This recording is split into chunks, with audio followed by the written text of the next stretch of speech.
बिस्मिल्लाहिर्रहमानिर्रहीम। अस्सलाम वालेकुम। आप देख रहे हैं लीगल डिस्कशंस और मैं हूं एडवोकेट नईम तरीन। आज कॉन्ट्रैक्ट एक्ट के जिस टॉपिक पे हम बात करने जा रहे हैं वो है ऑफ़र। इस टॉपिक में गुफ्तगू के दौरान हम ये बात समझने की कोशिश करेंगे कि ऑफ़र से क्या मुराद है, ये किस तरह वजूद में आती है और ये कॉन्ट्रैक्ट इस्टेब्लिश करने में क्या रोल प्ले करती है, इसके कितने पार्ट्स हैं, इसका एक जनरल डेफिनेशन इसकी क्या है और फिर under the section 2 sub clause A of contract act इसको किन अल्फाज में डिफ़ाइन किया गया है। हम इससे पहले जब हमने कॉन्ट्रैक्ट एक्ट पे बात करनी शुरू की थी तो उस वक्त हमने ये जब कॉन्ट्रैक्ट की डेफिनेशन और एग्रीमेंट की डेफिनेशन हमने डिस्कस की थी तो ये बात ज़ेर बहस आई थी कि कॉन्ट्रैक्ट बेसिकली एक एग्रीमेंट होता है और एग्रीमेंट बेसिकली एक प्रॉमिस होता है और प्रॉमिस बेसिकली एक एक्सेप्टेड ऑफ़र या एक्सेप्टेड प्रपोज़ल होती है। जब भी दो पार्टीज़ कोई एग्रीमेंट करने जाती हैं या कोई कॉन्ट्रैक्ट करने जाती हैं तो सबसे पहले वो प्रॉमिस बनाती हैं। उसके बाद अगर वो प्रॉमिस लीगल ऑब्लिगेशंस क्रिएट करता है, अगर वो प्रॉमिस ऐसा है कि वो दो पार्टीज़ के दरमियान लीगल रिलेशनशिप क्रिएट करता है तो हम कहते हैं कि ये प्रॉमिस बन चुका है।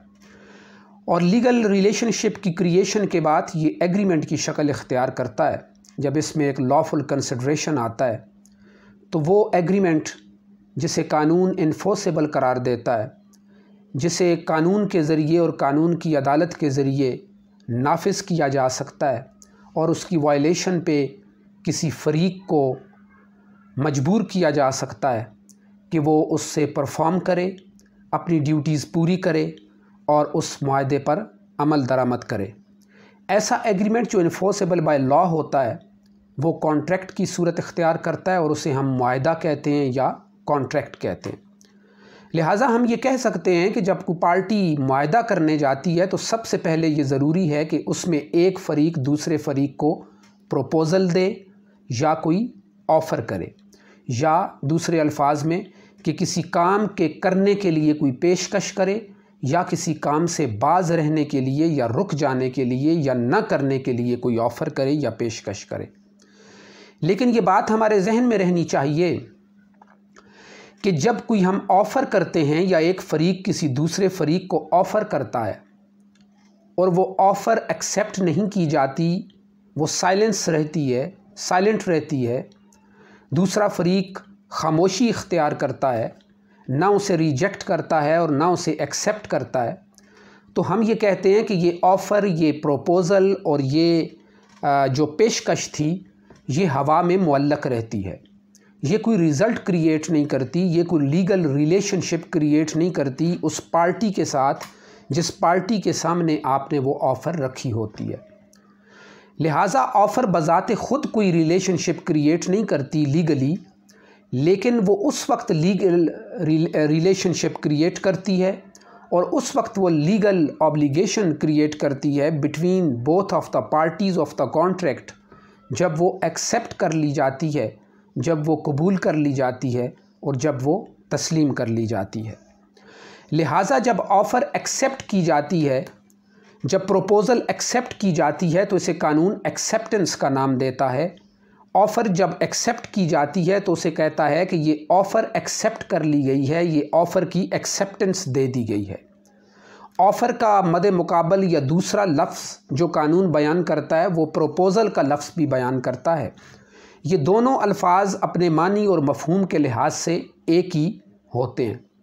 लिहाजा जब ऑफ़र की जाती है तो दूसरे अल्फाज में एक प्रपोज़ल दिया जा रहा होता है। जब उस प्रपोज़ल को एक्सेप्ट किया जाता है, उसकी एक्सेप्टेंस दी जाती है, या जब वो पेश की गई ऑफ़र को एक्सेप्ट किया जाता है और उसकी एक्सेप्टेंस दी जाती है, तो हम कहते हैं कि ऑफ़र की एक्सेप्टेंस हो गई है या प्रपोज़ल एक्सेप्ट हो गया। तो जब ऑफ़र या प्रपोज़ल एक्सेप्ट हो जाता है, इसकी एक्सेप्टेंस हो जाती है, तो प्रॉमिस वजूद में आता है। वो प्रॉमिस जब वजूद में आता है, जब ये ऑफ़र एक्सेप्ट होती है, तो ऑटोमेटिकली लीगल रिलेशनशिप क्रिएट हो जाती है दोनों पार्टीज़ के दरमियान। एक कानूनी रिश्ता दोनों फ़रीक़ैन के दरमियान पैदा हो जाता है और क्रिएट हो जाता है। तो जब ये कानूनी रिश्ता, ये कानूनी ताल्लुक़ पैदा होता है दो फ़रीक़ैन के दरमियान, तो इस कानूनी ताल्लुक़ के पैदा होने के नतीजे में प्रॉमिस वजूद में आता है।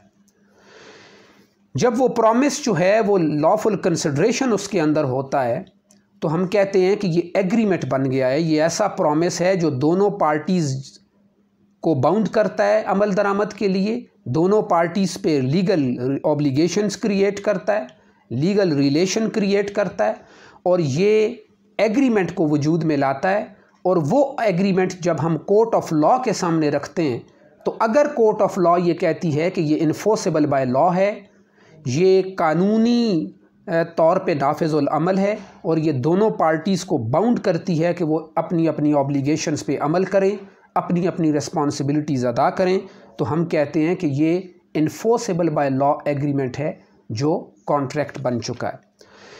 लिहाजा ऑफ़र जो है ये स्टार्टिंग पॉइंट है, ये बिगनिंग यहीं से होती है। आगाज़ किसी प्रॉमिस का, किसी एग्रीमेंट का, किसी कॉन्ट्रैक्ट का यहीं से होता है। दूसरी अल्फाज में हम ये कह सकते हैं कि कॉन्ट्रैक्ट की अमारत, एग्रीमेंट की अमारत हम जिस बेस पे रखते हैं, जो बुनियाद होती है, वो ऑफ़र होती है और उसकी एक्सेप्टेंस होती है। ऑफ़र को डिफ़ाइन करते हुए कानून under section 2 sub clause A of contract act 1872 में कहता है कि ये बेसिकली एक प्रोपोज़ल है। Defines a proposal as when one person signifies to another his willingness. जब एक शख्स अपनी नीयत को, अपनी रज़ामंदी को ज़ाहिर करता है, अपनी रज़ामंदी, अपनी कॉन्सेंट, अपनी विलिंगनेस को पेश करता है किसी दूसरे शख्स के सामने, टू डू और to abstain from doing anything, किसी काम के करने से मुतल्लिक या किसी काम से बाज रहने से मुतल्लिक, रुक जाने से मुतल्लिक, या उस काम के न करने से मुतल्लिक। यानी जब कोई फ़रीक किसी शख्स को ऑफ़र कर रहा होता है, जब कोई प्रपोज़ल पेश कर रहा होता है किसी दूसरे फ़रीक के सामने, तो वो प्रपोज़ल और वो ऑफ़र जो है दोनों कामों पर या बैक वक्त दोनों चीज़ों पे या किसी एक काम पे, किसी एक पहलू पे वो मुश्तमिल होती है। या तो किसी काम के करने से मुतल्लिक होती है या किसी काम से बाज रहने से मुतल्लिक होती है। with a view to obtaining the assent of that other person to such act or abstinence। ये जो प्रपोज़ल वो पेश करता है, ये जो ऑफ़र वो पेश करता है किसी काम के करने के लिए या किसी काम से रुकने के लिए, ये इस नीयत के साथ पेश करता है, इस व्यू के साथ पेश करता है और इस इरादे के साथ पेश करता है कि जिसके सामने वो ये ऑफ़र पेश कर रहा है, जिसके सामने वो ये अपना प्रपोज़ल रख रहा है, वो इसलिए रख रहा है और इसलिए पेश कर रहा है कि उसकी एसेंट, उसकी रज़ामंदी, उसकी कॉन्सेंट और उसकी नीयत को भी हासिल कर सके और उसकी नीयत जान सके, उसकी कॉन्सेंट और उसकी रज़ामंदी भी जान सके कि क्या मैं जिस काम के करने की जो पेशकश कर रहा हूँ वो दूसरा फ़रीक भी अपनी रज़ामंदी उस काम के करने से मुतल्लिक दे रहा है या नहीं दे रहा। मैं किसी काम के न करने के लिए, मना करने के लिए या उससे बाज रहने के लिए जो प्रपोज़ल और जो ऑफ़र मैं दूसरे फ़रीक के सामने रख रहा हूँ, क्या दूसरा फ़रीक उस काम के न करने पे रज़ामंद है या नहीं है, क्या उससे बाज रहने के लिए अपनी कॉन्सेंट दे रहा है या नहीं दे रहा है। इसे ये जो प्रपोज़ल होता है जो किसी काम के न करने या करने से मुतल्लिक पेश किया जाता है और इस नीयत से पेश किया जाता है कि दूसरे की मर्ज़ी भी उस काम के करने या न करने से मुतल्लिक हासिल की जाए, इसे कानून ऑफ़र का नाम देता है, इसे कानून प्रपोज़ल का नाम देता है। लिहाजा जब इस डेफिनेशन पे हम गौर करते हैं तो ये डेफिनेशन दो हिस्सों पर हमें मुश्तमिल नज़र आती है। इसके दो पार्ट्स हैं इस डेफिनेशन के, जो under section 2 sub clause A of contract act 1872 कानून हमारे सामने बयान करता है या पेश करता है। इसके जो दो हिस्से हैं उसमें से पहला हिस्सा कानून बयान करता है कि expression of one's willingness to do और to abstain from doing something. इसका पहला और एक हिस्सा ये है कि ये इजहार होता है अपनी नीयत का, अपनी रज़ामंदी का, कि मैं आपको ऑफ़र कर रहा हूँ इस काम के करने के लिए या इससे बाज रहने के लिए।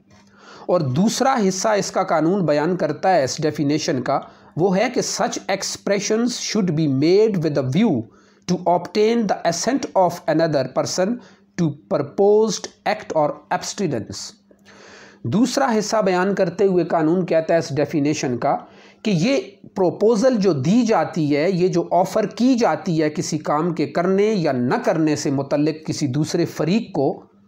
ये इस व्यू के साथ, इस नीयत के साथ, इस इरादे के साथ पेश की जाती है, ये ऑफ़र इस इरादे के साथ दी जाती है और ये प्रोपोज़ल इस इरादे के साथ दिया जाता है कि उस दूसरे फरीक की नीयत भी मालूम की जा सके, उसकी विलिंगनेस हासिल की जा सके, उसकी कॉन्सेंट हासिल की जा सके और उसकी रज़ामंदी और मर्ज़ी हासिल की जा सके इस प्रोपोज़ल से मुतल्लिक, इस ऑफ़र से मुतल्लिक कि ये काम करना है या नहीं करना। लिहाजा ये दो पार्ट्स जो हैं ये मिलते हैं तो इसकी डेफिनेशन कानून हमारे सामने बयान करता है। इसमें जो ऑफ़र करने वाला होता है उसके लिए कानून एक ख़ास इस्तिलाह इस्तेमाल करता है और उसे कहता है कि उसका नाम ऑफ़रर होगा। ऑफ़र करने वाले को कहा जाता है और जो उस ऑफ़र को एक्सेप्ट करता है या जिसे वो ऑफ़र की जाती है उसे कानून ऑफ़री का नाम देता है। एक दूसरी इस्तिलाह भी इसके लिए इस्तेमाल करता है कि इस ऑफ़र को, ये ऑफ़र जो करने वाला बंदा होता है, जो फ़रीक होता है, या ये प्रोपोज़ल पेश करने वाला जो फ़रीक होता है, उसे कानून प्रोमिसर का नाम देता है और जिसको ये ऑफ़र या प्रोपोज़ल दी जाती है, जिसके सामने पेश की जाती है, उसे कानून प्रोमिसी का नाम देता है। और जब ये ऑफ़र एक्सेप्ट हो जाती है, ये प्रोपोज़ल एक्सेप्ट हो जाता है, तो ये प्रोमिसर और प्रोमिसी का ये जो एक्ट होता है उसे कानून प्रॉमिस का नाम देता है। लिहाजा इसके लिए और जो एक्सेप्ट करता है उसे एक्सेप्टर की इस्तिलाह भी उसके लिए इस्तेमाल होती है, ऑफ़री की इस्तिलाह भी इस्तेमाल होती है और जिस तरह मैंने कहा कि उसके लिए प्रॉमिसी की इस्तिलाह भी इस्तेमाल होती है। लिहाजा ये ऑफ़र की डेफिनेशन थी और ये ऑफ़र का एक बेसिक रोल था जो कॉन्ट्रैक्ट बनाने के लिए ऑफ़र इसमें प्ले करती है। लिहाजा जब कॉन्ट्रैक्ट बनाया जाता है तो कॉन्ट्रैक्ट बेसिकली एक एग्रीमेंट होता है और वो एग्रीमेंट बेसिकली एक प्रॉमिस होता है और वो प्रॉमिस बेसिकली एक एक्सेप्टेड ऑफ़र होती है, एक एक्सेप्टेड प्रोपोज़ल होती है। लिहाजा कॉन्ट्रैक्ट बनाने के लिए जो स्टार्टिंग पॉइंट है, इसका जो आगाज़ है वो ऑफ़र से होता है। ऑफ़र की जाती है और जब ऑफ़र दूसरा फरीक एक्सेप्ट करता है तो उसकी एक्सेप्टेंस हो जाती है और जब एक्सेप्टेंस होती है तो ये प्रॉमिस वजूद में आता है और ये प्रॉमिस जब लीगल रिलेशन क्रिएट करता है, जब ये प्रॉमिस लीगल ऑब्लिगेशन क्रिएट करता है between both of the parties of the contract, तो हम कहते हैं कि ये एग्रीमेंट वजूद में आ गया है। और जब एग्रीमेंट इन्फोर्सेबल बाय लॉ होता है तो हम कहते हैं कि ये कॉन्ट्रैक्ट वजूद में आ गया है। लिहाजा ऑफ़र जो है वो पहला स्टेज है किसी भी कॉन्ट्रैक्ट तक पहुंचने के लिए। ये हमने इंट्रोडक्शन देखा था ऑफ़र का और डेफिनेशन को हमने समझने की कोशिश की। आज के लिए इतना ही। नेक्स्ट एपिसोड तक के लिए इजाज़त दीजिए। अल्लाह हाफ़िज़।